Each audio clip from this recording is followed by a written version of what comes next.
Nesse vídeo, nossa equipe tem o objetivo de apresentar uma visão analítica comportamental sobre a psicopatologia, com base na obra Temas Clássicos da Psicologia sob a ótica da análise do comportamento.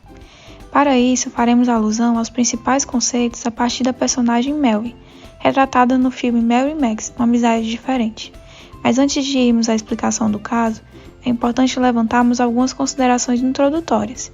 Para algumas pessoas, ao se deparar com o manual de psicopatologia, é muito difícil delimitar o que seria considerado um comportamento normal e anormal, já que muitos dos comportamentos descritos se assemelham ao que nós temos em nosso cotidiano. Dessa forma, o conceito de normalidade teve que ser discutido e adequado aos estudos dos analistas do comportamento. Segundo os autores, há 4 critérios na literatura para que se classifique um evento comportamental como sendo normal ou anormal, e a análise do comportamento levanta algumas críticas sobre eles. Um desses critérios é o da estatística, mas para a análise do comportamento, se busca explicar as diferenças individuais pela própria história das interações ocorridas na vida de cada indivíduo com seu ambiente físico e social. Portanto, esse critério não faz sentido, já que cada um de nós tem uma história absolutamente particular, de tal modo que o comportamento não deveria ser analisado por dados estatísticos. Outro critério utilizado para a classificação é a de que o comportamento anormal não é passível de ordenação. No entanto, a análise do comportamento entende que se um evento não obedece à lei científica, esta deve ser descartada como sendo insuficiente, e não o evento ser classificado como sendo anormal. Portanto, um comportamento não explicado pela lei demonstra que ela deve ser reformulada. O terceiro critério é o da reversibilidade, que considera patológico os comportamentos que demoram a passar ou que são considerados permanentes. Esse critério também é questionado pela análise do comportamento, que tentará entender quais são os acontecimentos que sustentam a manutenção desses comportamentos. Por último, há também o critério do sofrimento. Esse critério, por sua vez, é um conceito respeitado pela análise do comportamento, já que vários processos comportamentais que envolvem o controle aversivo do comportamento produzem comportamentos patológicos, mas falaremos melhor sobre esse conceito mais adiante. Dessa forma, para a análise do comportamento, se considera que a psicopatologia seja apenas um problema de excesso ou de déficit comportamental, de tal forma que os comportamentos que compõem os quadros psicopatológicos são comportamentos típicos, que ocorrem em uma frequência ou intensidade que causam desconforto ou que acontecem em um contexto inapropriado. Dando continuidade, a psicopatologia tem parte de sua origem no modelo médico, que englobou um grande número de fenômenos relativos ao que se denominou historicamente de doença mental, partindo de vivências, estados mentais e padrões comportamentais que apresentam especificidades psicológicas. Por acreditar que os padrões de comportamento do indivíduo são fruto de um entrelaçamento de processos de variação e seleção nos níveis biológico, individual e cultural, a análise do comportamento não compreende nenhuma forma de comportamento como sendo psicopatológico, desadaptativo ou anormal, visto que decorrem de uma variação e seleção como qualquer outro, e são selecionados por suas consequências.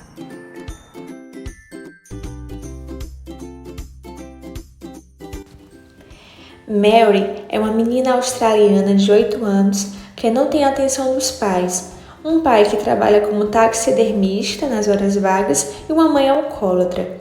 Em relação ao perfil e os comportamentos patológicos de Mary, é possível notar que alguns fatores ambientais possuem relação direta com o padrão de comportamentos exibidos por ela, podendo ser observado nela características de comportamento do tipo internalizante.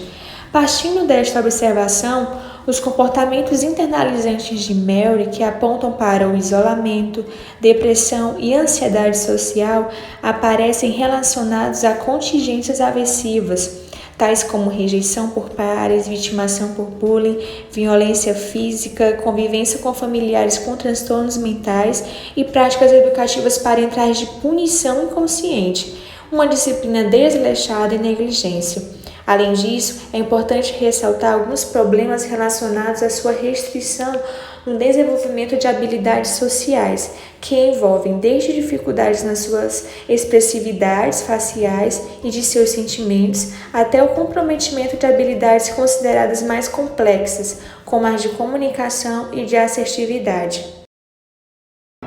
Caro Sr. M. Horowitz, meu nome é Mary Daisy Dinkle e tenho 8 anos, 3 meses e 9 dias. Na sua carta, disse que não tinha amigos. Bem, eu também não. Perdeu! Ontem na escola, Benny Clifford fez pipi no meu sanduíche e me chamou de cara de cocô por causa da minha marca de nascença. Eu queria poder tirar como um curativo. Ele também riu porque eu não tinha botões. O Ethel arrancou eles e minha mãe não passou a linha na agulha porque tinha tomado xerez. Então ela usou pregadores no lugar. Quando eu cheguei, fiquei no meu lugar secreto até o jantar. As outras crianças também riem do meu cabelo. O papai corta meu cabelo porque minha mãe diz que as cabeleireiras vendem cabelo para os chineses para encher colchões. Minha professora, a senhora Pendergast, disse que eu devia sorrir mais. Contei para minha mãe e ela desenhou um grande sorriso em mim. Acho que a senhora Pendergast não gosta mais de mim.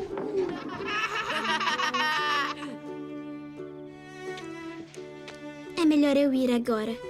Minhas lágrimas estão borrando minhas palavras.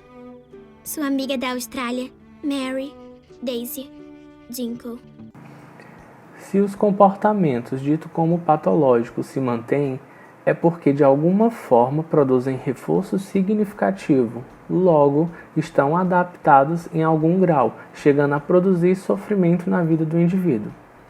No filme, Mary passa por diversas experiências, como constrangimento em público, provocações, luto, abandono, baixa autoestima, depressão e até tentativa de suicídio.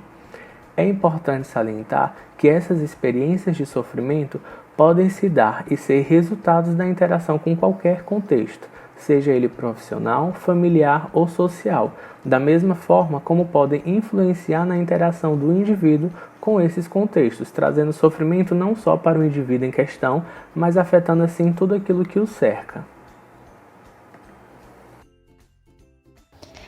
O Skinner compreende o indivíduo em constante construção da sua história, que não reage apenas ao mundo, mas age no mundo, modificando e sendo modificado por ele.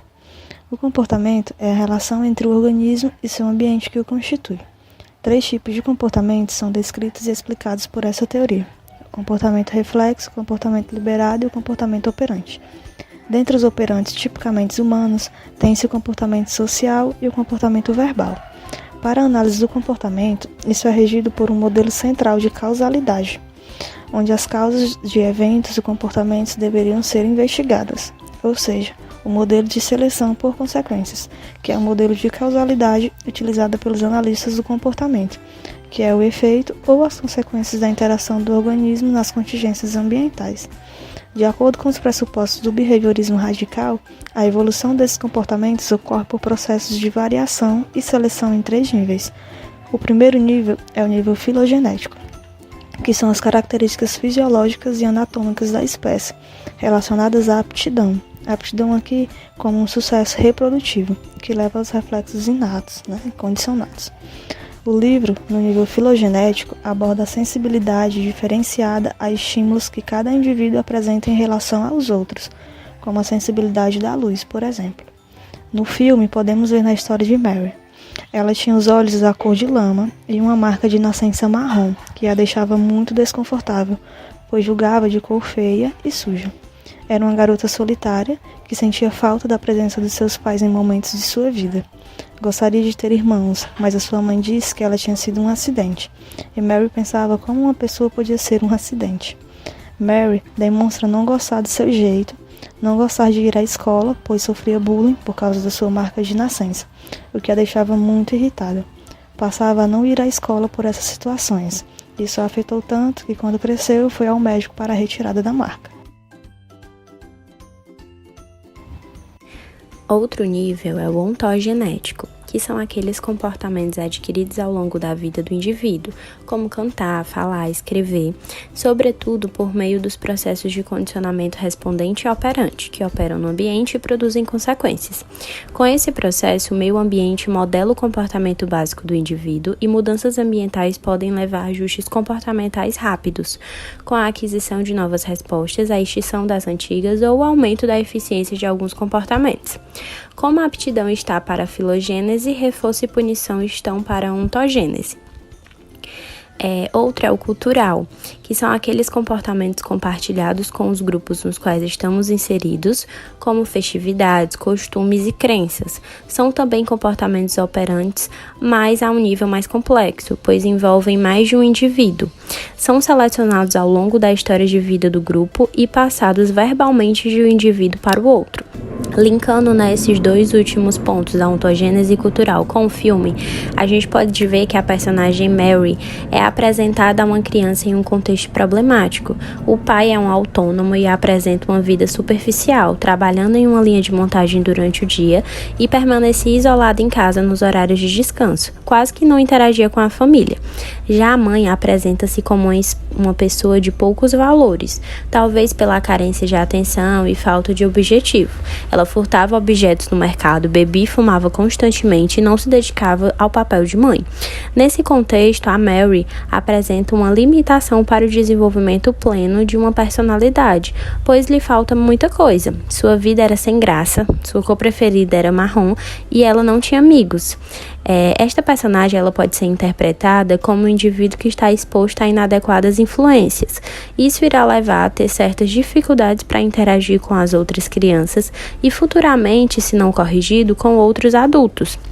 Ela casou e seu casamento foi precipitado e baseado em uma idealização não conformada do seu vizinho. Em determinado momento, ela chegou a imitar o comportamento da mãe, que foi esse modelo exposto na infância por ela, que é bebendo, negligenciando os cuidados pessoais e entregando-se à frustração. Falando agora dos aspectos verbais e culturais dos comportamentos psicopatológicos, não é de hoje que a análise do comportamento debate a dimensão verbal de comportamento, principalmente do patológico. Em estudos realizados em 1960, foi demonstrado que as verbalizações realizadas tanto por pacientes internados quanto por pessoas ditas normais são influenciadas por estímulos do ambiente, como interação social. Isso leva a uma questão do comportamento poder ser mantido, alterado ou tratado.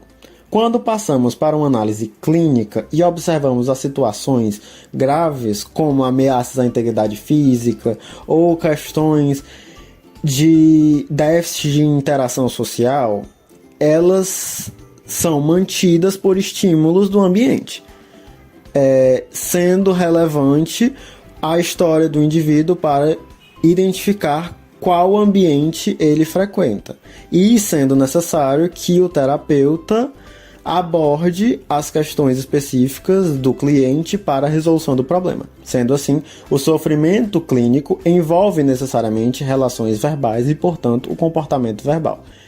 Vale ressaltar o aspecto da equivalência do estímulo e dos quadros relacionais. Podemos citar como exemplo que a situação depressora justifica os indivíduos estarem deprimidos, mas pensar de forma deprimida não é um estímulo da depressão e não é uma causa, mas a própria situação.